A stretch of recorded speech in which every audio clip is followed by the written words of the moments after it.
Heyo, it's Ao, and we're back with your boyfriend. We're actually going to be playing a different route, and I got a comment about this, because it turns out you can get other people. We're gonna put your name again. Oh! Capitalized N. Okay, I'm sorry. Welcome, name. You two have fun. We're gonna be mean to Peter. My life has been chaotic. My family broke out into another fit of drama, so I left the nest, ran straight to college, and got an apartment and a job. But lately my job at a greasy spoon diner has been unbearable. The job doesn't pay the best, so that meant I had to find a roommate to afford an apartment. And now my roommate is always bringing some dropout into our apartment for late night study sessions. My sleep schedule is wrecked, and even better, the rent on the apartment is late. I had heard once that if you become a roommate with a friend, you won't stay friends for long. In my case, the friendship gets strained thinner, and as my friend keeps making excuses why they need me to cover their half of the rent. Thanks to that deadbeat, I'm working harder just to lose money on the rent. I'm nearly broke, and getting a second job feels like it will kill me. At least in this park, I have some alone time. I've always loved this part of the park. It's untouched by obnoxious family members and college jerks. The only people who come here are the groundskeepers. Even then, they only come by in the morning. Closing my eyes, I rub my face and huff out the tension in my lungs so that I could calm down enough to enjoy the peace and quiet. Just then, I feel someone sit down beside me. Startled, I turn and look towards the interloper. Whoa, hey, take it easy. It's just me. Yeah, who are you? The stranger says, trying to keep me from leaping too high off the park bench. You're a jumpy one, aren't ya? He smiles and scoots himself closer to me, shyly and awkwardly. I keep my eyes on him, unsure what his intentions are. His unblinking eyes don't stray from mine, not once. So, are you waiting for a family member or a friend? It just seems kind of odd for you to be sitting here all alone like this and so far away from the jogging track. Well, I am odd. A chill runs down my spine. I cross my arms over my chest and slide myself away from him and closer towards the edge of the bench. How often does the same person walk up to you and out of the blue start asking such questions? Not often, for me at least. He picks up on my unease and refrains from sliding any closer. He crosses his fingers in between his legs and smiles warmly. I mean, you don't look like a groundskeeper or one of the old people feeding pigeons after doing Tai Chi. No, I'm just getting some alone time to myself. Things have been pretty intense lately. He scoots himself even closer, his hand nearly touching mine as he smiles shyly. Look, I know this is so. Very sorry. But may I have the pleasure of taking you out to dinner? Can I have the pleasure? Never mind, he was the weird one. I can't tell if he's a bit awkward or just eccentric. What? Why? Why did he have such an interest in me? Well, I'm your boyfriend. Isn't that? Oh, I clicked off it. Isn't that why you're here? My bad. I clicked too quick. My boyfriend? Why would it be assuming we're in a relationship? There's an awkward silence as the stranger sits, patiently waiting for my answer. We're gonna say, what? No! I pull my hand away from his. I thought that I would normally try to at least attempt to be polite when I turn down someone's advances, but the stranger's presumptuousness makes my skin crawl. He sits there for a moment with a firm stare before pulling his hand away in a reluctant retreat. Oh, I see.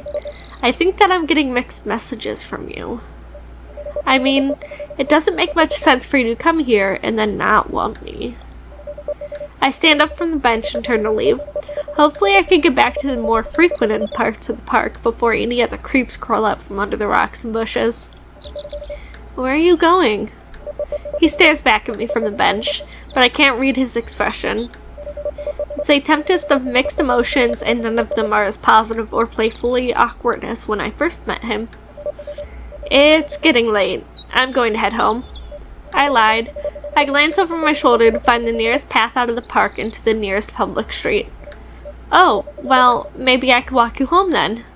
No, thank you.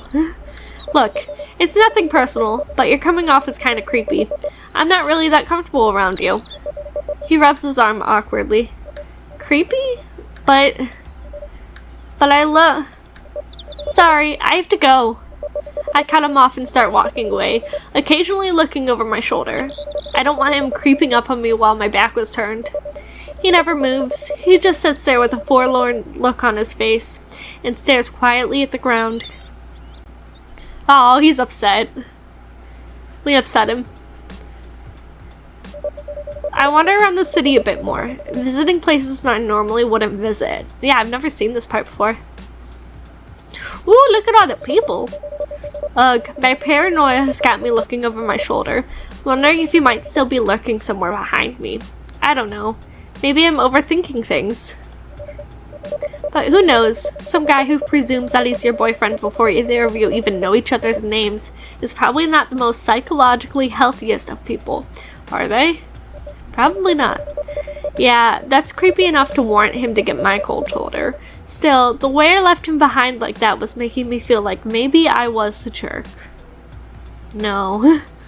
Ooh, I love her like whole goth thing going on. I came across a local florist shop that I remember passing on a few of my downtown walks. I've always been meaning to stop in and pick up some flowers for the apartment, but I can never seem to find the time. Well, I have time now, and I could use a diversion, so why not? What do you think that dog's name is? I'm curious. Oh, there's a little florist. Walking in, I look around and take in the rather pleasant aroma of the shop. I wander past the quaint display of flower arrangements, potted plants, and small gift bags of potpourri? I had a particular purchase in mind. I've never heard of that. I'm sorry. From a rustic wooden shelf display containing the flowers and various houseplants came a lovely, pungent fragrance from the deep red roses. Being mindful that some still had their thorns, I reach out to pick one up. I feel a hand brush against mine. I pull my hand away quickly and glance at the person that I didn't see on the other side of the display. Oh, fancy seeing you here. The man from the park beams upon seeing me and gives me a smile before pulling the rose out. I didn't know you shopped here too. I don't, I say, startled by his presence. The man then gestures at me with a finger over his lips. Shh, it's a small shop. There's no need to raise your voice. His comment rubs me the wrong way, but I try to compose myself. Did you follow me here? I whisper harshly, unsure if crossing paths with him again was a pure coincidence or if I need to worry about him after all. What? Of course not. He looks a little hurt by my accusation. I come here almost every day, you know. Uh-oh, was I really being a dick to him? He fumbles around with the rose in his hand, and his eyes stay shyly focused on the ground. I love flowers. This little shop is the only one nearby, so I come here a lot to see what new bouquets they have made, and if they have any on sale. I'll admit that sometimes I get a glimpse at you through the windows of the diner that you work at, and lately I've been meaning to walk in and finally say hi, but I lose my nerves and stay out. That really isn't that bad. But we're gonna be like, you've been watching me? Are you serious? What kind of creep are you? But it's not like that. He reaches his hand out towards my shoulder in an attempt to console and calm me down. Not wanting his greasy, grubby hands anywhere on me, I flinch away in shock and disgust. Don't touch me. I hiss at him and then turn to storm out of the florist shop. I don't look back. I English good. Oh, his hand's bloody. Creepy. It's finally getting dark out. Ugh, I hate walking home at night. And after crossing paths with a crazy stalker, I have a good reason for it. And now I'm out later than I wanted because I was trying to take a longer, less traveled path home, just in case that creepy guy knew more about my habits. Shit, I'll need to find a new place to hang out at, and probably a new job.